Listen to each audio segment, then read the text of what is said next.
Hey friends, it's Emily here at BuildABear Radio where the fun is always on. And I am so excited because today we have a very special guest, the one and only Joshua Bassett. You know Joshua from his breakout role in the hit Disney Plus show, High School Musical, the series. And he also has a new EP out, the debut self-titled Joshua Bassett, which is available now anywhere you listen to music. So Joshua, thank you so much for joining us. How are you doing today? I'm doing fantastic. Thank you for asking. How are you doing? Oh, doing so great. So excited to be talking to you. I'm excited to be here. You got your big break and really broke into the public awareness from your role as Ricky on High School Musical, the series. Easily the best TV show name in the history of TV shows. I love saying it.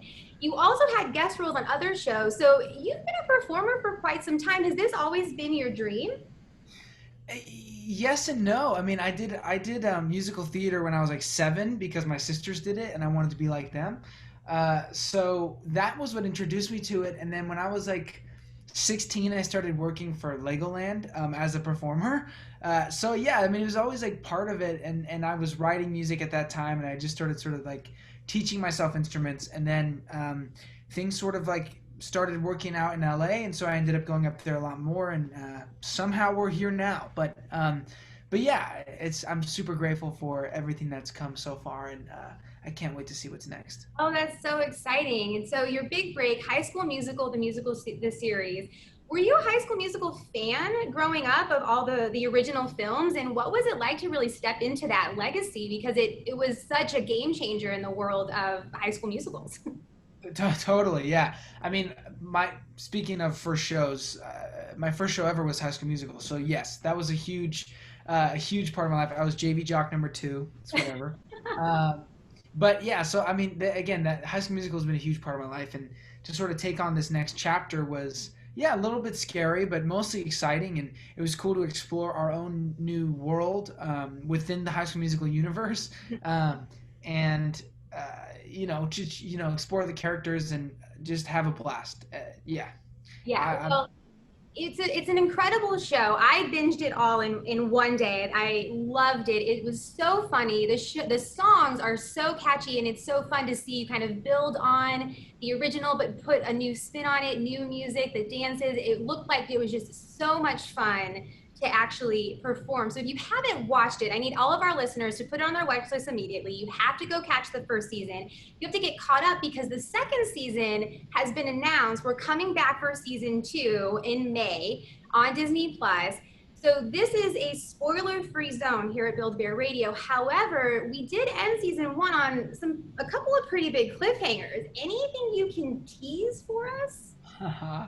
You wish. I wish Disney would get me. There's no way I could tease anything, but I will tease that the music and the dancing this season is beyond what you would imagine. And season 1 was really great, but season 2 is another level of exciting. I am so stoked about it. I can't even explain it. I'm really excited for people to see and hear. That was an ineffective answer because I am now more curious than I was when this started because I'm dying to know what happened. So May 14th, it is on my calendar. I know where I will be. Disney Plus, High School Musical, the series, season 2. One thing that I found really interesting is, so you actually wrote one of the songs that was in the first season. Is that right? Yeah, just for a moment. That's incredible. How did that all come together? What was that process like? Yeah, when I first auditioned for the show, on my final audition for the show, the showrunner, Tim Federle, said, we went on your Instagram and we saw that you write music. Could you play a song that you've written for us? And I was like, sure. So I played a song in front of all the Disney executives. And then a couple weeks into filming, he approached me and my co-star Olivia and said, we think you guys are great and we want to give you a crack at writing a song later on in the season. So he gave us a sort of prompt and everything, and we sort of worked on it, bounced ideas back and forth and whatnot. Whenever we weren't filming, we were recording, or we were writing. And yeah, so it ended up just coming together, and I'm really proud of that song. And then when season 2 came around, he asked me to write a Christmas song for the first episode, and I said, absolutely. So that's also very exciting. Oh, how exciting. Okay, something to look forward to. Joshua Bassett adding to Christmas music. We're going to be singing it every year now. I have a feeling because if the first season and what I've heard of your music so far is any indication, we are, this is just the beginning of what I know is going to be an incredible career. Because transitioning to music, you just launched your debut EP, the self-titled Joshua Bassett, available everywhere you go get your music. So everyone, again, after this, you need to go download or stream. It's amazing. How did the experience of High School Musical help you with the EP? Was there any kind of learnings that you took or inspiration? Yeah, I mean it was cool to sort of get that experience with the show of like recording for other people and just all the things that come with the job. I mean even like just everything that comes with the job. But it was also kind of cool to like in my own time, aside from filming, figure out my sound and my music and do all that. So I'm super grateful for all the experiences I've had from the show. But I've sort of been figuring out how to juggle, filming the show as well as writing and recording my own music at the same Mhm. time. And so then did you write the songs that are on this debut EP? I wrote all the songs on the EP. Yes, Oh yeah. my gosh. They're okay, so they're incredible because I got to hear a couple of them. I know that it's not on the EP. I'm personally a very big fan of Common Sense. I have been had that song on repeat. It like speaks to my soul. It's so beautiful. But then from the EP, only a matter of time. Your vocals are incredible, and then you have Lie Lie Lie, which is this really upbeat, jam. They're so much fun. It seems like I just can't wait to hear the whole EP in together. Do you have a favorite song out of the group that you've done so far? I That's really hard to pick. I really feel like it's like my children. Like, how do you pick a favorite kid? But it also changes like by the time of day, and whatever I'm feeling. I think Heaven Is You is the one I come back to the most Okay. for a favorite. Yeah. Okay, well, that'll be the first one that I stream as soon as we're done because I'm so excited to hear it all. When it comes to performing, do you have a preference? Do you like kind of the more ballads? Do you like the more upbeat? Do you have a preference when it comes to like putting them out live? Yeah, I haven't had too much time to like work on these songs with the band quite yet. So I'm excited to like see what that sort of life brings. But I mean, you can't go wrong with just you and an acoustic guitar. You really Yeah. can't. Oh, yeah, that's very true. And you kind of talked about influences. When I listen to your songs, I can definitely hear. I hear like a little Nick Jonas. I hear some Zac Efron. Like your voice has a really really cool vibe. Do you pull from any other musicians for inspiration or anyone that you look up to? I would say that's more of a subconscious thing if I do. I mean, I think, a lot of artists are like the product of their five favorite like other artists. So I would say, I mean, I listen to Harry Styles all the time. Ed Sheeran even like there's definitely going to be influences from like all those people, but ultimately they when they are blended together they become your unique voice. So Yeah. that's kind of the cool thing Yeah, about with that. your voice, your voice is so unique. Your voice is absolutely beautiful. I'm like I said, I'm so excited to hear the entire EP all together because then I can just play it on repeat and I'm just jam out, which is going to be a really fun time. I want to kind of switch gears a little bit because we are here on Build-A-Bear Radio, and some of your fans probably know that you have a very unique connection to Build-A-Bear. Can you tell us about Franklin? Yes. So once upon a time, I was on a road trip with my friend, and we were being surrounded by fans, and so we had to hide in a Build-A-Bear. And once we got in the Build-A-Bear, we were like, "Oh, we should get Build-A-Bear." So we both got a bear.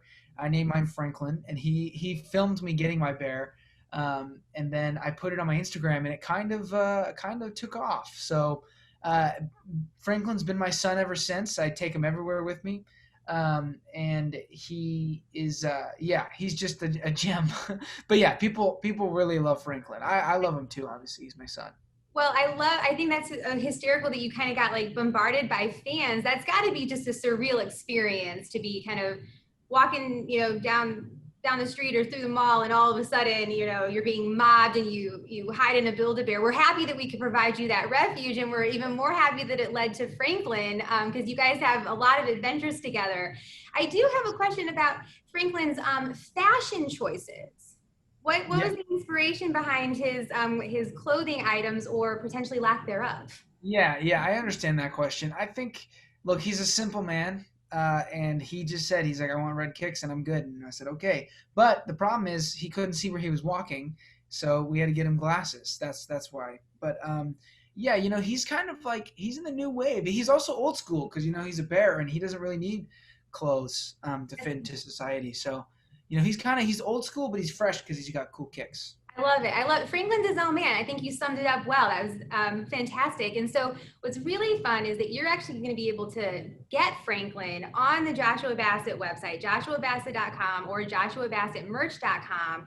Fans can go get their very own Franklin, which I think is just so fun. But what's really cool is that Franklin, along with everything else in your merch stores, actually has a give back component. So if you purchase a Franklin, 100% of the proceeds is going to go to Casa of Los Angeles, which is an organization that mobilizes volunteers to support children who've been in abusive or neglected situations, which is really heartbreaking, but that these people are really working to make a difference for those kids. And then the rest of the story, you identified some other charities that you'll be supporting. Why was it important for you to give back in this way? I think that's just really cool and very inspiring because I know a lot of people look up to you. So where did that kind of decision come from? Yeah, I mean, I think initially my idea for that came when there were a lot of places where I saw people like struggling, and a lot of people would be like, you know, I can't afford, I can't really help out, I can't pitch in $5, but then they can buy their favorite artists like merch like as soon as it drops, and you know, you kind of see like, so you can afford it, but it's just like, what are you choosing to put your money towards? And I think I want to empower people um, to recognize that even if it's a dollar, even in the small ways they can help, like to pay it forward and recognize like how important it is to pay it forward if you can. And so I thought, you know, if people are going to be giving me all this money for this thing, like who am I to like take this money, and why not send it, be like the messenger and like send it on. And also the cool thing is if anybody buys anything on my merch store, they get to choose where their money goes to, aside from the Build-A-Bear one. They actually get to pick which organization of the 6 or 5 that they feel the most connected to, and that way they have a personal connection to where they're giving their money. Mm-hmm. So those were all like important elements to me. But yeah, yeah. I think that's incredible because it's so true. You know, sometimes you feel like, oh, it's just $1, it's just $5. It really doesn't make a difference, but it all adds up. And it really can be so impactful because if everybody gives $1, then all of a sudden you've got all this money that can go and help these incredible organizations. Like you've mentioned, you've identified 5 other organizations that are meaningful to you. They're organizations that help the youth or they're youth led. Was there something specific that really resonated with you about those organizations, or what were you looking for when you were saying, here's how I want to help? Yeah, I mean, I think it was important for me to like have youth-led organizations because like this sort of next generation, I think, is very empowered, and those, I mean, you know, I talked with a few people about, you know, some different organizations and figuring out which we thought, and I think that there's totally room in the future to like change them out, but these ones really, I feel like were the core of like, I feel like they spread among they spread a wide like array, if that makes sense. That's words are fun. And I think that you know, there's something that everybody could find something that they can connect to within those 5. And that's really cool to me, and I hope that people do feel connected to them. Well, I think that's incredible. Like I said, it's so inspiring to see someone taking their platform and really elevating others and highlighting things that are important because we are all in this together. No pun intended from our High School Musical, the series days, but if it works, we're gonna run with it. And I think that's just it's so inspiring. And I know like I'm going to be going and buying some Joshua Bassett merch. I'm just going to be very honest. I have my eye on a couple of items. And I love that I can say, and then I want to go help these other organizations. So I think that's so inspiring, so incredible. I'm so excited for everything that you have coming up. You're firing at all cylinders with the new season of High School Musical, the series coming up, the EP dropping. What's next for Joshua Bassett? What do you want to do next? That is a great question. I am not going to reveal all my plans, but I am super excited and don't want to be put in a box. Is the thing. I feel like I don't want to look at it and be like, oh, okay, I'm doing this next. I'm leaving room for all possibility. Of course, you have to like go for things, but whatever comes, I have so many different interests and so many different ways I want to be involved, and I'm all for the journey and all for doing different kind of jobs and like trying to learn different things. Whether that's like sitting in a writer's room for a TV show, that'd be amazing, or like coming on to produce or junior produce, whatever you want to call it, like a movie or something like that. And like I don't know, I'm down to learn it all. I'm down to try it all, and I think I'm just gonna go with whatever is right in the moment, and we'll see what happens from there. I love it. Well, we have actor, singer, songwriter, dancer, junior producer, television writer, amazing secret keeper, because I'm still not sure how I feel about the fact that we didn't get anything about season two. Yeah, sorry. The absolute definition of multi-hyphenate talent right here. So I can't personally am so excited to see what comes next. We're gonna have our eyes open, our ears on. We're gonna be all about Joshua Bassett news here at Build-A-Bear Radio. Thank you so much for joining us today. I hope that you'll come back and hang out with us again soon. Everyone needs to go watch Disney Plus, High School Musical, the series. You got to get caught up before May 14th. Go and download the EP, Joshua Bassett. Then we need to go visit the merch store, go change the world one teddy bear at a time. We got Yes. lots to do. I love that. Change the world one teddy bear at a time. Boom. What we're all about here at Build-A-Bear Radio, Build-A-Bear Workshop, where the fun is always on. Joshua Bassett, thank you so much for joining us. Thank you for having me. Thank you so much.